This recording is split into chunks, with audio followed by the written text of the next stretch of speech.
Bok ljudi, evo odgovaramo na pitanje koje nam je postavila Margareta. Margareta je uz pitanje dobila i popust na HUP. Ako slučajno imate kakvih pitanja vezanih uz hupanje ili hupove, slobodno nam pošaljite na happyhoop@gmail.com i imate priliku osvojiti razne cool nagrade i popuste, pa pišite nam. Uglavnom, Margareta nas je pitala dvije stvari. Prva je na što treba obratiti pažnju kod kupnje prvog ili bilo kojeg hupa, a druga je koja je razlika između hupanja lakšim ili težim hupom. Pa da krenemo. Prva stvar na koju trebate obratiti pažnju kad kupujete hup jest da kupite pravu veličinu. Prava veličina, da ne duljimo, uglavnom treba biti do pupka, malo ispod, malo iznad, to ne radi razliku.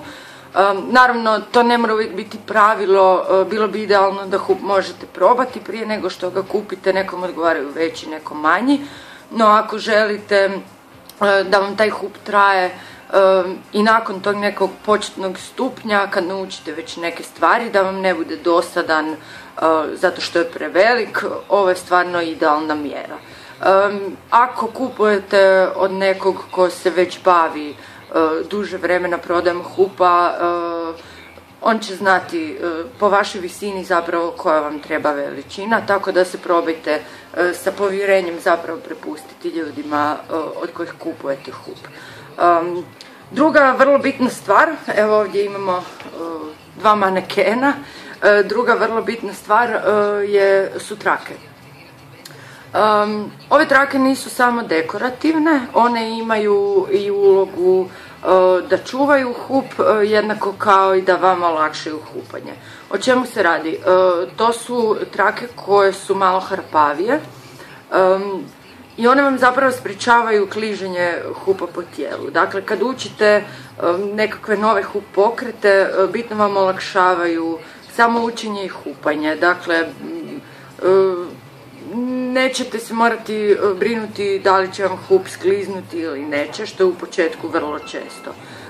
Pa čak i kasnije, ovisno o tome od kakvog su vam materijala hlače ili majica, zna se imati problema sa time da hupovi klize.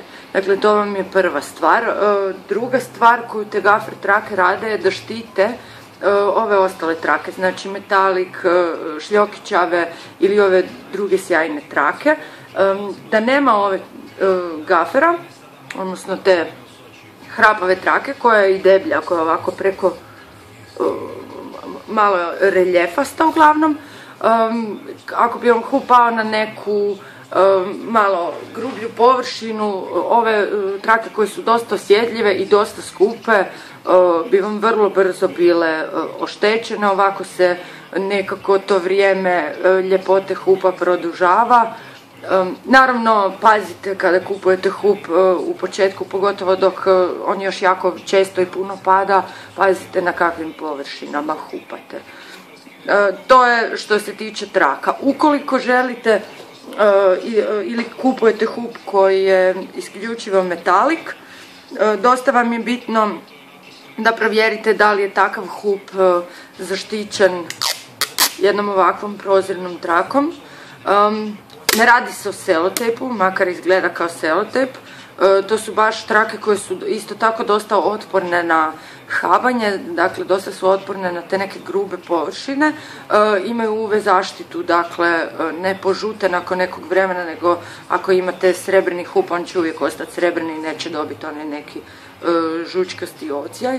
Znači, to vam je dosta bitno da provjerite da li je zaštićen s takvom jednom prozirnom trakom, ukoliko nema gafera i želite baš da bude potpuno srebrni, šljokićavi ili zlatni. Ono što je također bitno je obavezno pitajte da li je spoj varen. U zadnje vrijeme se dosta često dešava vani da ljudi kupuju hupove preko interneta i onda dobiju hup sa zavarenim spojem.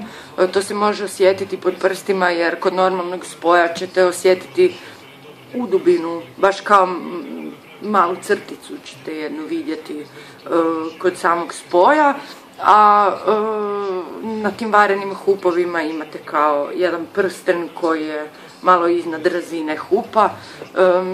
Probajte ne kupiti takve hupove zbog toga što kako vi vrtite hup, on radi, dakle razne sile utječu na njega i on mora imati fleksibilan spoj koji bi puknuo da je samo zavaren ili da je varen i još ima nekakvu, ne znam, konektor unutra. Dakle, evo, to su vam najbitnije stvari, dakle da ima gafer, da ima prozirnu zaštitu ukoliko kupujete isključivo srebrni, šljokićavi i zlatni, i kakav je spoj, odnosno da nije varen.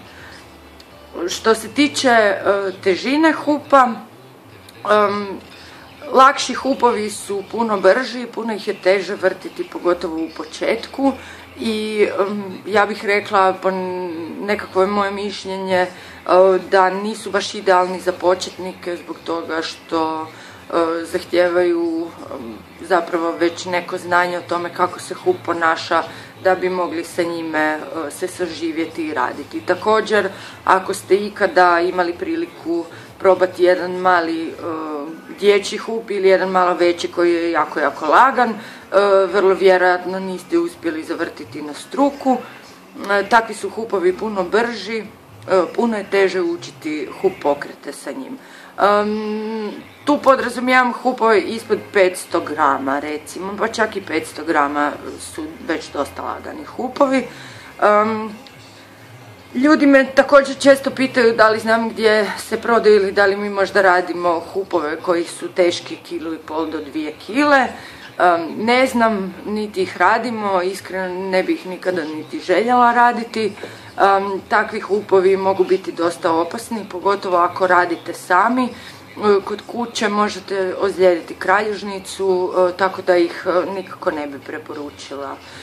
Čak ni ako mislite samo vrtiti oko struka ispred televizije, jer mislim nećete izgubiti ništa više kila nego da imate neki lakši hup. Zbog to, ali mislim, to je sad već druga tema, možete postaviti pitanje i dobit ćete odgovor zašto je to tako, zašto se kile ne gube kod takvog hupanja. Nekakva optimalna težina hupa za početnike koji, dakle taj hup će moći trajati puno duže nakon što pređete taj jedan početnički nivo, neće vam biti dosadan, je hup od recimo 700 grama otprilike, uz manja neka odstupanja. Ta je težina super, dakle hup će vam normalno raditi, normalno ćete ga moći vrtiti oko tijela, osjetit ćete što radite i ono što je najbitnije, ako radite nekako metodički, dakle ako si uzimate vremena da idete raditi hup pokrete koji su početni bez da brzate i idete odmah na nekakve malo naprednije varijante, uz takav hup ćete vrlo brzo razviti muskulaturu potrebnu za izvođenje nekakvih zahtjevnih pokreta, tako da bi to uglavnom bila moja preporuka. To je to, nadam se Margareta da si zadovoljna svojim odgovorom, nadam se da sam pomogla i drugima u pravom odabiru hupa. Molim vas da ako imate kakva pitanja pišete na happyhoop@gmail.com, mi ćemo vam vrlo rado odgovoriti.